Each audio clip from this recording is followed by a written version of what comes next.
जय श्रीराम. आज श्रीरामचरितमानस भाग 217.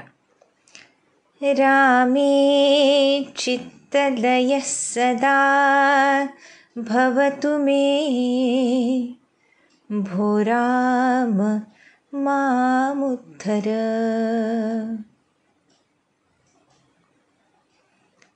भगवतचरणी चित्तलय होण्यासाठी जी सामग्री आवश्यक आहे अंतःकरणामध्ये,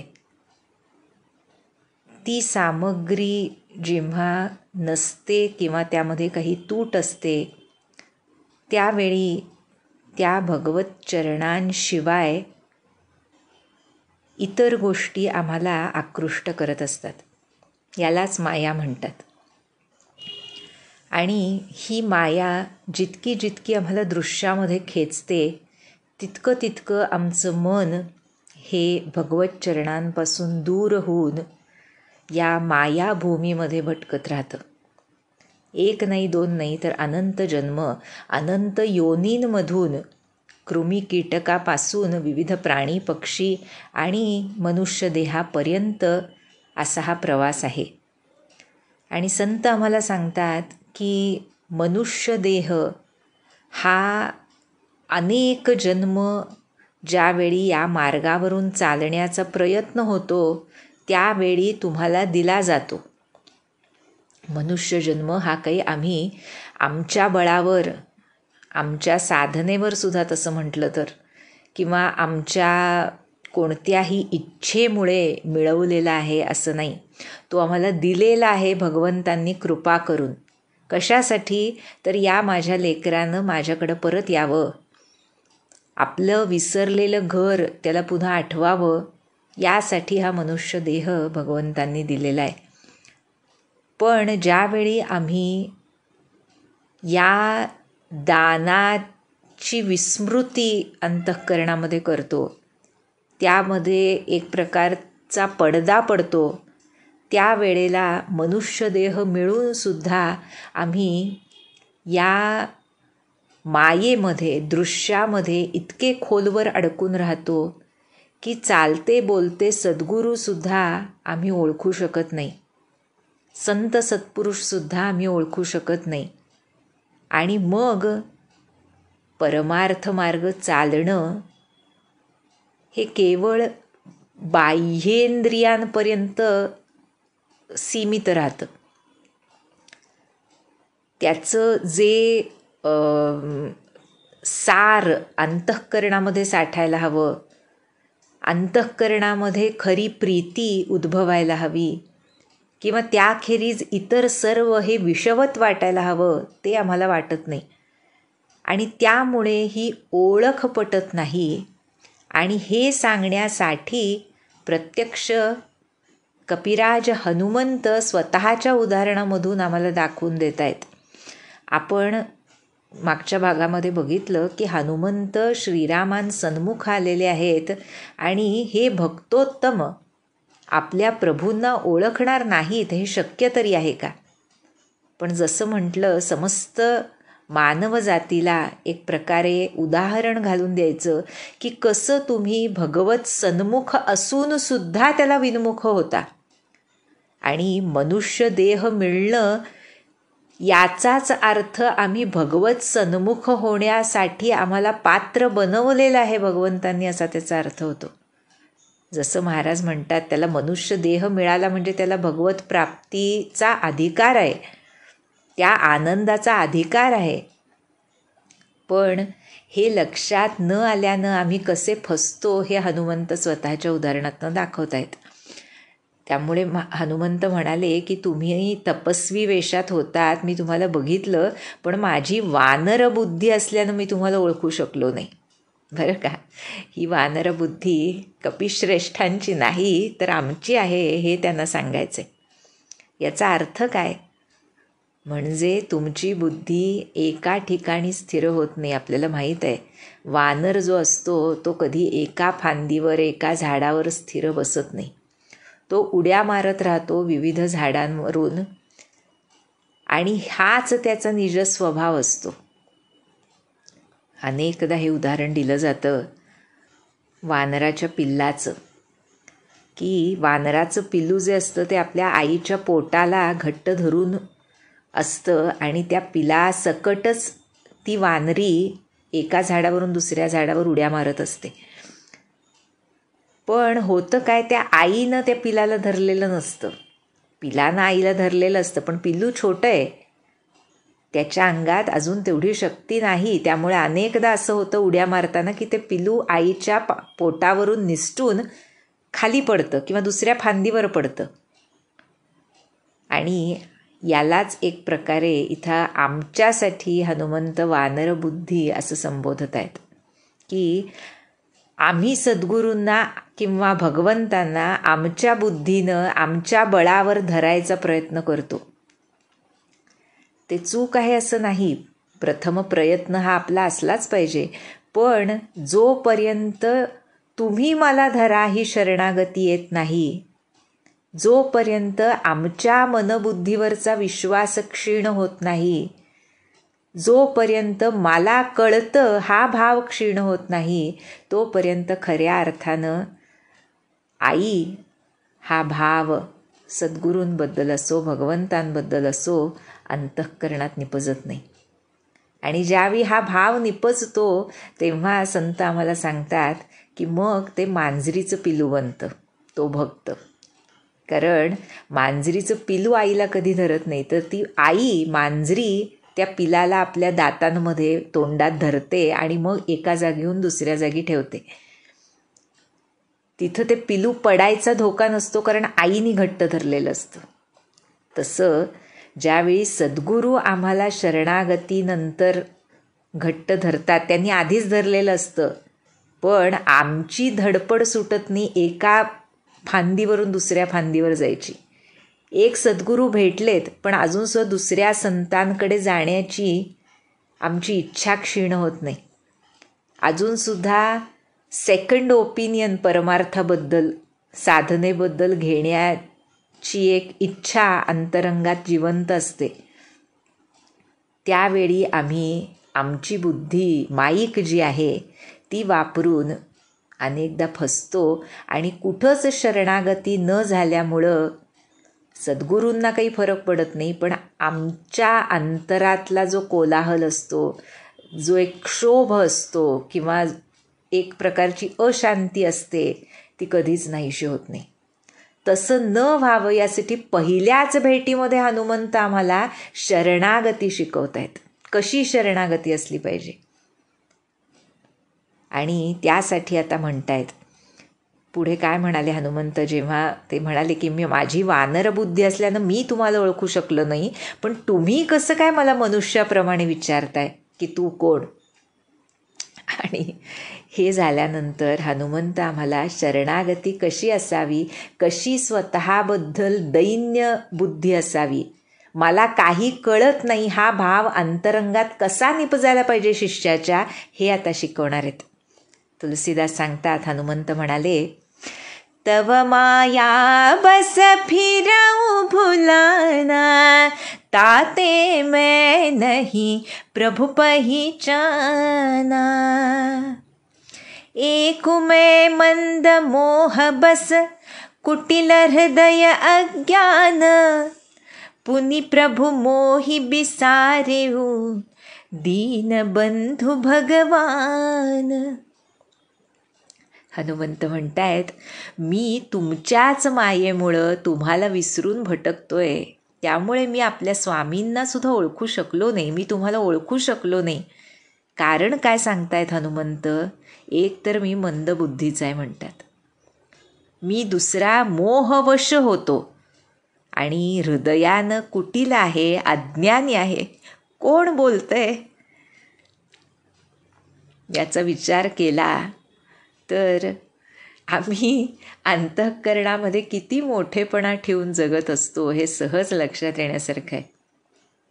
आणि पुढे म्हणतात हनुमंत, हे दीनबंधू भगवान, तुम्ही सुद्धा मला तुमचा विसर पाडलात. पहा बरं, शरणागती याला म्हणतात. स्वतःकडे कसली जबाबदारी न घेणं, म्हणजे ते कोडगेपणानं नव्हे, तर त्या सर्व समर्थ प्रभूंच्या शक्तीच्या जाणीवेनं तसं करणं, याला शरणागती म्हणतात. त्यामुळे हनुमंत इथे स्वतःबद्दल म्हणतायत हे की मी मंदबुद्धी आहे, मोहवश होतो आणि तुम्ही मला सुद्धा विसर पाडलात तुमचा, त्यामुळे मी विसरलो की तुम्ही कोण आहात. आणि पुढे सांगतायत, जदपि नाथ बहु अवगुण मोरे, सेवक प्रभु ही परई जनी भोरे. नाथ जीव तव माया मोहा, सोने स्तरई तुम्हारे ही छोहा. हे नाथ, जरी माझ्यामध्ये अनंत अवगुण असले तरीसुद्धा मला तुमचा विसर पडू नये. पहा बरं, भक्ताची इच्छा काय असते, काय असावी, हे आम्हाला शिकवत आहेत हनुमंत. खरोखर हनुमंतांचं यापुढे असलेलं प्रत्येक वाक्य हे आम्हाला शिकवण्यासाठी एक एक ग्रंथा इतकं मोठं आहे, इतकं महत्त्वाचं आहे. त्या एका वाक्यावर जरी आम्ही आयुष्यभर चिंतन केलं तरी दुसरं काही करण्याची गरज नाही, असं वजन आहे त्याला, कारण हनुमंत बोलत आहेत. त्यामुळे म्हणतायत, माझ्यामध्ये अनेक अवगुण असले तरी मला तुमचा विसर पडू नये. म्हणजे ठीक आहे, अवगुण आहे, षड्रिपू आहेत माझ्यामध्ये, हे सगळं आमचे रिप्रेझेंटेटिव्ह म्हणून बोलतायत बरं हनुमंत. हनुमंतांमध्ये ते अवगुण आहेत असं समजण्याची चूक आपण निश्चित करणार नाही. त्यामुळे ते सांगतायत की जरी अवगुण असले तरी मला तुमचा विसर पडू नये, एवढंच एक मला द्या. म्हणजे अवगुणांमधले जे षड्रिपू आहेत, जे काही विकार आहेत माझ्यामध्ये, ते सर्व आपापली कामं करतील. म्हणजे प्रत्येक रिपूला वश होऊन जरी माझ्याकडून काही घडलं तरी त्या प्रत्येक विकारांमध्ये सुद्धा तुमचा विसर पडू नये एवढं मला द्या. म्हणजे पुढे सांगणारच आहेत आपल्याला हनुमंत सुंदरकांडामध्ये की प्रभूंची विस्मृती हे एकच संकट आहे. त्यामुळे तेवढं फक्त मला द्या की तुमचा विसर पडू नये. कितीही मी अज्ञानी असो, कितीही मी हृदयानं कुटिल असो, मोहांध असो, मतिमंद असो, पण तुमचा विसर पडू नये. हे नाथ, जीव तुमच्या मायेनं मोहित असतात आणि तुमच्याच कृपेनं मुक्त होऊ शकतात.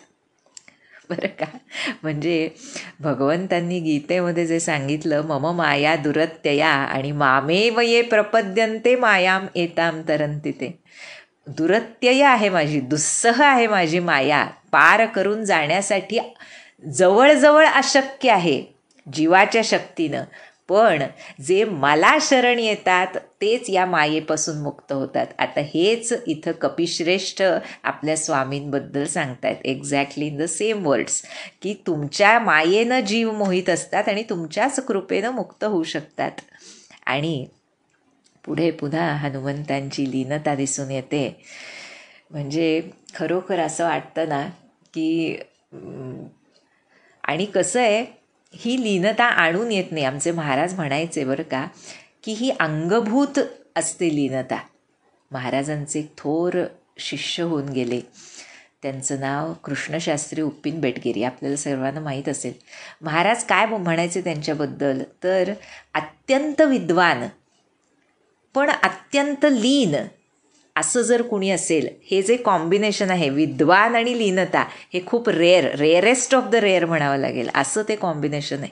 कारण विद्वत्ता असली, बुद्धी कुशाग्र असली की कुठं तरी अंतःकरणामध्ये अहंकार येतोच.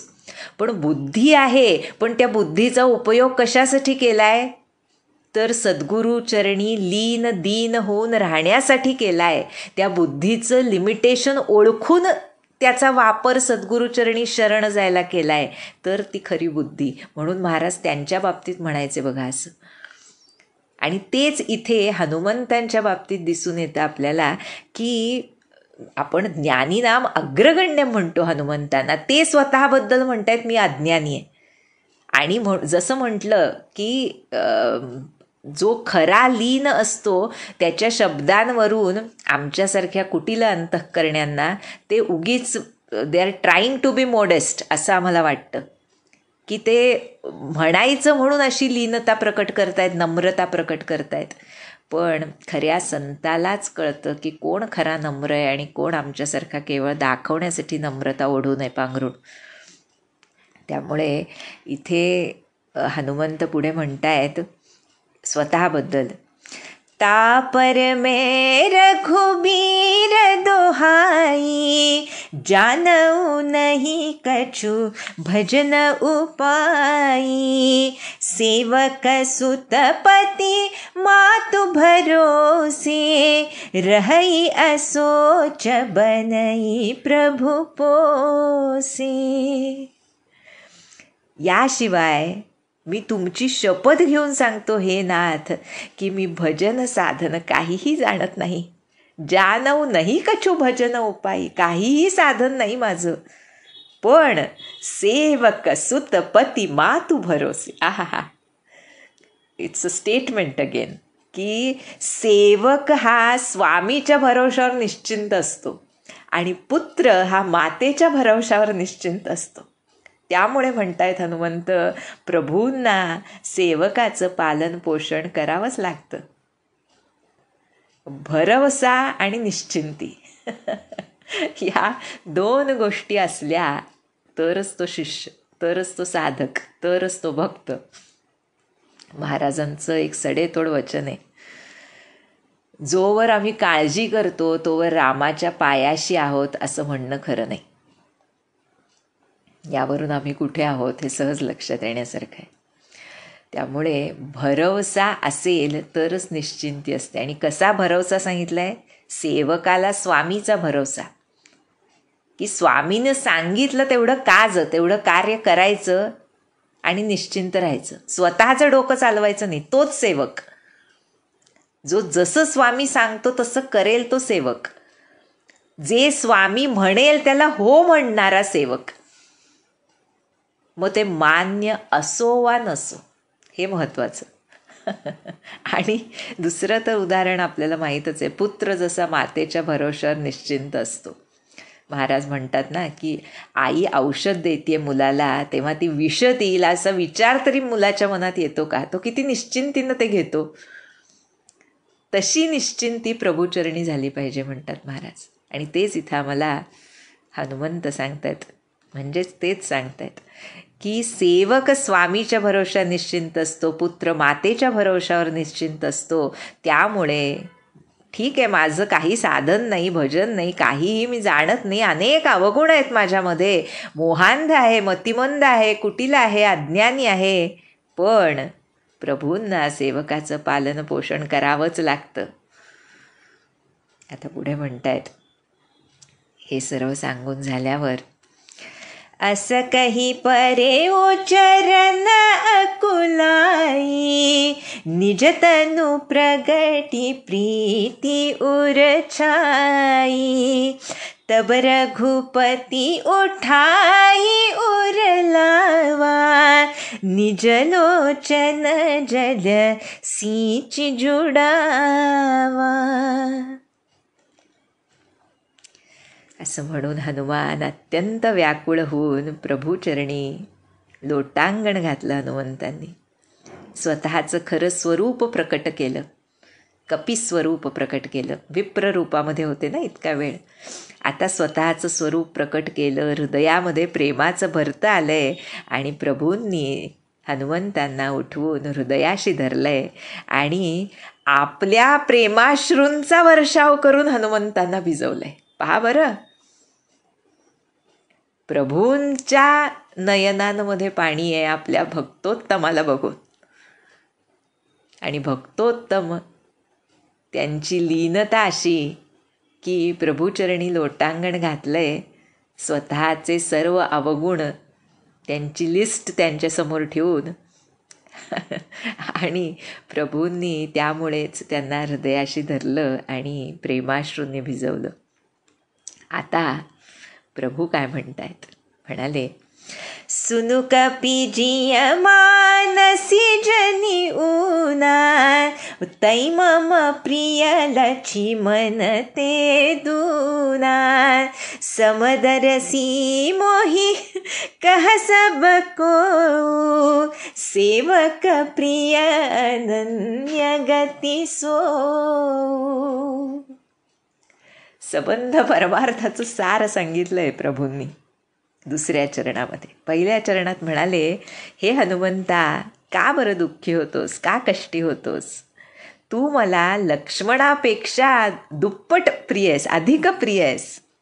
पुढे सांगतायत, समदरसी मोहिस कह सब को सेवक प्रिय अनन्य गती सो. सर्वजण मला समदर्शी म्हणतात. म्हणजेच काय की मला कुणी प्रिय नाही किंवा कुणी अप्रिय नाही, सर्वांवर समान कृपा आहे माझी. पण सेवक प्रिय अनन्य गतीसो, मला भक्त फार आवडतो. कारण काय, त्याला माझ्याशिवाय दुसऱ्या कुणाचा आधार नसतो. संबंध परमार्थ याच्यावर आधारित असतो म्हणतात संत. अनन्य कोण, न अन्य, इतर कुणाचा भरोसा नाही, तो अनन्य. आणि असा जो अनन्य असतो त्याचा प्रभू केवळ आधार असतात असं नाही, सद्गुरू केवळ आधार असतात असं नाही, तर ते त्याचं आश्रयस्थान असतं. आणि ते असं आश्रयस्थान असतं की जीवनामध्ये कितीही चढ उतार आले, काय वाटेल ते झालं, अगदी आभाळ कोसळलं, तरी तो आश्रय सोडून दुसरीकडे जाण्याची यत्किंचित सुद्धा इच्छा त्या भक्ताच्या हृदयामध्ये जन्म घेत नाही. तो अनन्य. अनेकदा संत सत्पुरुष आम्हाला उदाहरणं देऊन सांगत असतात की आम्ही सद्गुरूंकडे जातो, बहुतेक वेळा आमच्यासारखे कामना काहीतरी घेऊन लौकिक दृष्टीनं सद्गुरूंकडे गेलेले असतात. आणि मग सद्गुरूंकडे ते मागणं जर पूर्ण झालं नाही तर क्षणार्धात आमची त्यांच्यावरची श्रद्धा, त्यांच्यावरचा विश्वास कुठं लोप पावतो आणि आम्ही नवीन गुरु शोधायला लागतो. याला अनन्यता म्हणत नाहीत. लौकिकातच नाही तर परमार्थात सुद्धा, किंबहुना परमार्थात अधिक जरुरी आहे अनन्यता. अनंत काळपर्यंत अनेक वर्ष आम्ही साधन करतोय पण कसलाही अनुभव आलेला नाही, तर मग आता दुसरा गुरु करावा का, ज्याच्याकडे मला क्विक काहीतरी एक अनुभव येईल, काहीतरी स्पिरिच्युअल एक्सपिरियन्स आपल्याला. कारण अनेक लोकांचं काहीतरी ऐकण्याची सवय असते की तुम्हाला काय अनुभव आला, मग दुसऱ्यांनी काहीतरी सांगितलं की लगेच आम्ही आमच्या साधनपथाशी त्याची टॅली करायला जातो. आणि मग मला अनुभव आला नाही, मग त्यांच्यापेक्षा अधिक काळ मी साधना करते पण तरीसुद्धा मला अजून अनुभव आला नाही. मग काहीतरी गुरूंमध्ये गडबड असली पाहिजे, दुसरे गुरु बघूयात. आणि अशा रीतीनं आमची भटकंती कधीच संपत नाही. हनुमंतांनी आमच्यासाठीच म्हटलंय की तव माया बस फिरवू भुलाना, तुमच्या मायेमुळे तुम्हाला विसरून मी भटकतोय. आणि ही भटकंती थांबल्याशिवाय कुठंच आम्ही अनन्य होत नाही. आणि अनन्यतेशिवाय शरणागती साधत नाही, आणि शरणागतीशिवाय शांती मिळत नाही. त्यामुळे एकाच्या ठाई अनन्य कसं व्हायचं हे दाखवण्यासाठी हे सर्व हनुमंतांचे आणि प्रभूंचे शब्द आहेत. सेवक प्रिय अनन्य गती सो. आणि अनेकदा सर्व संत आम्हाला सांगतात की, महाराज सांगतात की सद्गुरूंचं होऊन त्यांचं साधन करणं आणि साधन करून सद्गुरूंचं होणं, या दोन गोष्टींमध्ये फरक असतो. इथं जे प्रभूंनी सांगितलं त्याच्यावर तो फरक असतो. कसा, तर दुसऱ्या कुणाचा आधार नसणं म्हणजे अनन्यता, हे सांगितलं प्रभूंनी. मग ज्यावेळी आम्ही आधी सद्गुरूंचे होऊन की आता तुमच्याशिवाय मला कोणी नाही, जे सांगाल ते करो या मरो पण तुमच्याच चरणी, हे झाल्याशिवाय त्यांनी दिलेल्या साधनामध्ये प्रीती येत नाही, किंबहुना अपेक्षा रहित होऊन साधन होत नाही. मग आम्ही बहुतेक वेळेला त्या साधनाचे रिझल्ट एक्सपेक्ट करत राहतो आणि मग जिथं अपेक्षा आहे तिथं निष्काम साधन घडत नाही. निष्काम साधनाशिवाय गुरुचरणी प्रीती उद्भवत नाही आणि प्रीती उद्भवल्याखेरीज अखंड ठाण सद्गुरूंचं हृदयामध्ये स्थापन होत नाही. आणि हे झाल्याशिवाय खऱ्या अर्थानं ती मनरहित अवस्था किंवा उन्मन अवस्था साधत नाही. त्यामुळे इथे हे जे स्टेटमेंट आहे प्रभूंचं की मी सर्वांवर सेम कृपा करतो, समदर्शी म्हणतात मला सगळे, पण जो माझा सेवक असतो, जो भक्त असतो, ज्याला दुसऱ्या कुणाचाही आधार नाही, तो मला विशेष प्रिय आहे. त्यामुळे जसं म्हटलं, सद्गुरूंचं होऊन त्यांचं नामस्मरण करणं यामध्ये जी मजा आहे, यामध्ये जे प्रेम आहे, यामध्ये जो गोडवा आहे, यामध्ये जी अखंड त्यांच्या अस्तित्वाची जाणीव आहे, त्याची अनुभूती ज्याला आली तो गुरुचरण सोडून दुसऱ्या कुठल्याही चरणांकडे किंवा दुसऱ्या कुठल्याही व्यक्ती, वस्तू, विशेष देवाकडे सुद्धा, अगदी ब्रह्मदेवानं जरी खाली येऊन सांगितलं की नाही बाबा इथं तुझं काम नाही दुसरीकडे, तरी तो हलणार नाही त्या जागेवरनं. त्याला अनन्यता म्हणतात. बुद्धिभेदाचा धोका जिथं पूर्ण शमतो, जिथं पूर्ण सर्व संशय शमतो, तिथं ती अनन्य वृत्ती होते. आणि जिथं अनन्य वृत्ती होते तिथंच ती निष्ठा निपजते. ज्या वेळेला आम्हाला सद्गुरूंच्या वर अजून कोणी असू शकेल हा भावच अंतःकरणातून पुसला जातो. त्यामुळे इथं श्रीराम म्हणाले सेवक प्रिय अनन्य गतिसो. आणि आता अनन्य कोण हे पुन्हा एकदा प्रभूंनी सांगितलं बरं का. म्हणाले सो अनन्य जाके असी मती नटरई हनुमंत, मैं सेवक सचराचर रूप स्वामी भगवंत. आहा, हे हनुमंता, आपण सेवक आहोत आणि चराचर जग हे सर्व आपले स्वामी भगवान जे आहेत, आपले जे स्वामी आहेत त्यांचंच रूप आहे, अशी ज्याची बुद्धी कधीही ढळत नाही तो अनन्य समजावा. जसं अगोदरच्या चरणात प्रभूंनी सांगितलं, फार गोड आहे पहा. आहा, की वेदांमधून, उपनिषदांमधून, अगदी पुराणांमधून सुद्धा याचा उल्लेख आपण सर्वांनी ऐकला असेल की नेती नेती ही प्रथम पायरी आहे त्या शाश्वत तत्वापर्यंत पोहोचण्याची.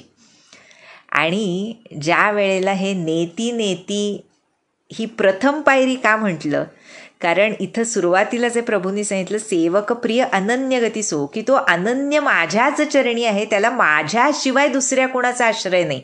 हे झाल्यानंतर पुढची पायरी प्रभूंनी परत त्या पुढच्या दोह्यामध्ये सांगितली की सेवक असून ज्यावेळी स्वामींच्या ठाई बुद्धी एकवटते, आपल्या आराध्याच्या चरणी पूर्ण एकविध भाव ज्याचा दृढ होतो, त्याला सर्व जगच आपल्या आराध्याचं रूप दिसायला लागतं. कारण आराध्याशिवाय काही बघण्याची कपॅसिटी, क्षमताच नाहीशी होते. आणि हे झालं की मग जगसुद्धा त्याच चराचर भगवंतांचंच, त्या स्वामींचं, भगवंतांचंच रूप आहे अशी बुद्धी स्थिर होते. त्याला अनन्य म्हणतात.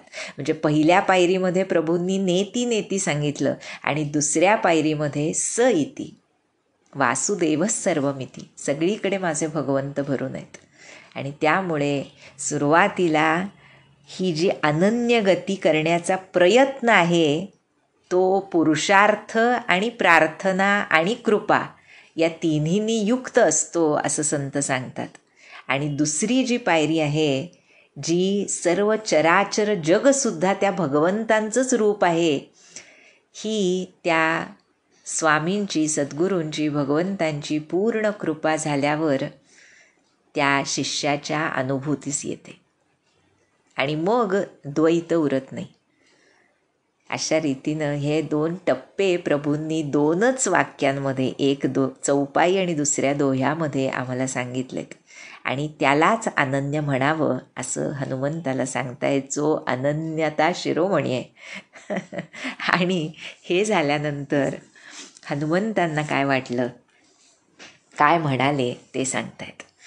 म्हणाले, देखी पवन सुतपती अनुकूला, हृदय हर्ष भीती सब सूला, नाथ सैल पर कपिपति रहई, सो सुग्रीव दास तव अहई.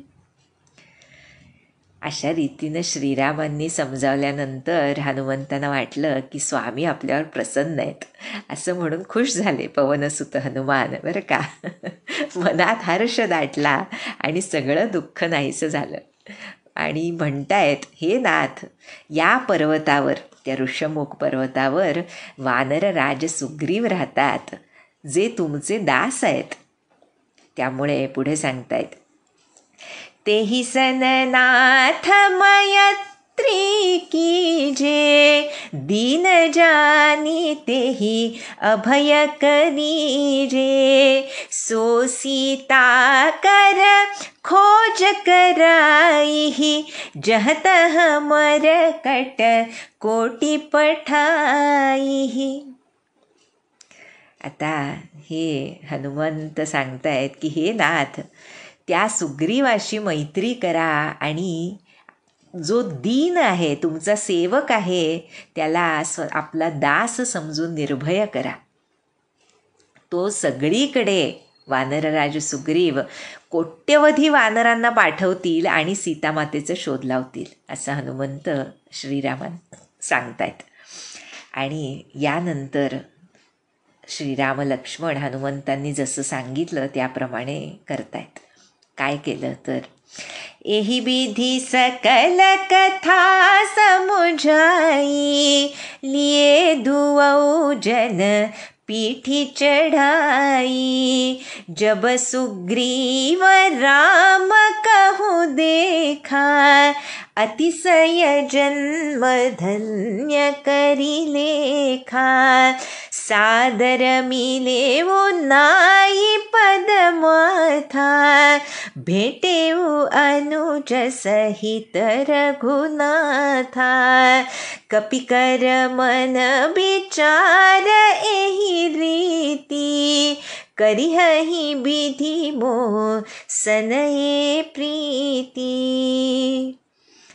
तब हनुमंत उभय दिसि की सब कथा सुनाई, पावक साखी देई करी, जोरी प्रीति दृढ़ाई. आहा, हे नाथ, त्या वानरराज सुग्रीवाशी मैत्री करा हे जेव्हा सांगितलं हनुमंतांनी, अनेक तऱ्हेच्या गोष्टी हनुमंतांनी सांगितल्या सुग्रीवाबद्दल. आणि मग काय केलं, हनुमंतांनी श्रीराम लक्ष्मणांना आपल्या पाठीवर घेतलं. बरं का, आपल्याला माहीत आहे हनुमंतांनी मोठं रूप धारण केलं आणि दोघांना आपल्या पाठीवर, खांद्यांवर बसवलं आणि अशा रीतीनं सुग्रीवाकडे घेऊन गेले. जेव्हा त्या पर्वतावर असलेल्या सुग्रीवानं श्रीरामांना बघितलं तेव्हा आपला जन्म धन्य झाल्याचं त्याला वाटलं आणि श्रीरामांच्या चरणी साहजिकच सुग्रीव नतमस्तक झाले, अत्यंत आदरानं भेटले. श्रीराम लक्ष्मणांनी सुद्धा सुग्रीवाला आलिंगन दिलं. पण मनामध्ये सुग्रीव म्हणतायत, हे विधी, हे विधात्या, श्रीराम माझ्यावर प्रेम करतील का? बरं का. आणि तेव्हा हनुमंतांनी बरं का दोन्ही बाजूंच्या सर्व गोष्टी सांगून, म्हणजे सुग्रीवाला श्रीरामांबद्दल सर्व सांगितलं आणि श्रीरामांना सुग्रीवाबद्दल सर्व काही सांगितलं. अशा रीतीनं हनुमंतांनी अग्नीला साक्षी ठेवून त्यांची मैत्री दृढ केली. बरं का. जसं म्हटलं, सद्गुरूंशिवाय त्या रामतत्वापर्यंत कोणी पोहोचू शकत नाही, तसं हनुमंत रूपी सद्गुरूंनी सुग्रीवाशी त्या रामतत्वाशी गाठ घालून दिली. आणि हे झाल्यानंतर श्रीराम असते, त्यामुळे त्यांनी सुग्रीवावर मनापासून विश्वास ठेवून प्रेम केलं, हे सांगतायत तुलसीदास आम्हाला. म्हणाले, किन्ही प्रीति कछु बीचन राखा, लक्ष्मण राम चरित सब भाषा, कह सुग्रीव नयन भरी बारी, मिलिहि नाथ मिथिलेश कुमारी. कसलाही आडपडदा अंतर न ठेवता सुग्रीव आणि श्रीरामांनी एकमेकांवर मनःपूर्वक प्रेम केलं म्हणतात तुलसीदास. तेव्हा लक्ष्मणाने सगळी हकीकत पुन्हा एकदा श्रीरामांची सुग्रीवाला सांगितली. आणि तेव्हा सुग्रीवानं डोळ्यात पाणी आणून सांगितलं, हे स्वामी, मिथिलेश कुमारी जानकी नक्की मिळेल.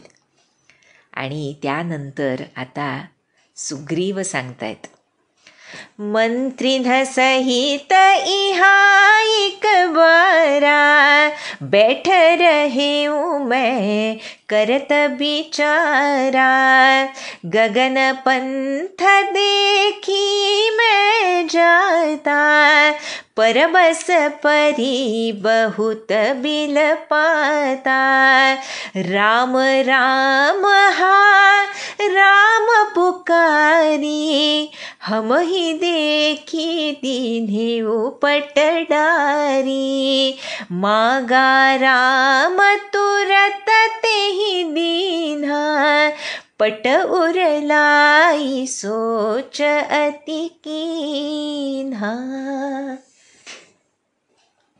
सुग्रीव सांगतायत, मी एकदा मंत्र्यांसोबत बसून इथं पर्वतावर विचार विनिमय करत बसलो होतो, तेव्हा मी सीतेला बघितलं होतं. त्या राक्षसाच्या तावडीत सापडून अत्यंत विलाप करत होती. अशा सीतेला आकाशमार्गानं जाताना बघितलं होतं. आम्हाला बघून तिनं हे राम राम असा उच्चार करत स्वतःचं उपवस्त्र खाली टाकलं होतं, असं सुग्रीव श्रीरामांना सांगतायत. हे ऐकताच श्रीरामांनी ते वस्त्र मागितलं आणि सुग्रीवानं लगेच त्वरित ते आणून दिलं. आणि ते जानकीचं वस्त्र हृदयाशी धरून श्रीरामांनी खूप शोक केला, खूप दुःख प्रकट केलं. आणि तेव्हा सुग्रीव पुन्हा म्हणतायत, कह सुग्रीव सुनहु रघुबीरा, तजहु सोच मन आनहु धीरा, सब प्रकार करिहउ सेवकाई, जेहि विधि मिलिहि जानकी आई. हे रघुवीरा, काळजी सोडून द्या आणि धीर धरा. मी सर्व प्रकाराने तुमची सेवा करीन, जेणेकरून जानकी पुन्हा येऊन तुम्हाला भेटेल. आणि हे ऐकून श्रीरामांना खूप आनंद झाला. आणि आता ते सुग्रीवाला विचारतायत, सखा बचन सुनि हर्षे, कृपा सिंधु बलसीव, कारण कवन बसहु बन, मोहि कहु सुग्रीव. कृपासागर आणि बलाची परिसीमा असलेल्या श्रीरामांना सुग्रीवाचं मित्रत्वाचं ते गोड बोलणं खूप भावलं, हर्ष झाला. आणि म्हणाले, हे सुग्रीवा, तू वनात का बरं राहतोयस ते मला सांग. अशा रीतीनं श्रीराम सुग्रीवांचं हे मिलन हनुमंतांनी साकार केलं. आणि यानंतर आता सुग्रीव आपली कथा श्रीरामांना सांगतायत. आणि त्यावर श्रीरामांनी काय उपाय शोधला, पुढं काय केलं आणि कशी कथा उलगडत जाते हे तुलसीदास सांगतील, जे आपण पुढच्या भागात बघूया. जानकी जीवन स्मरण. जय जय राम.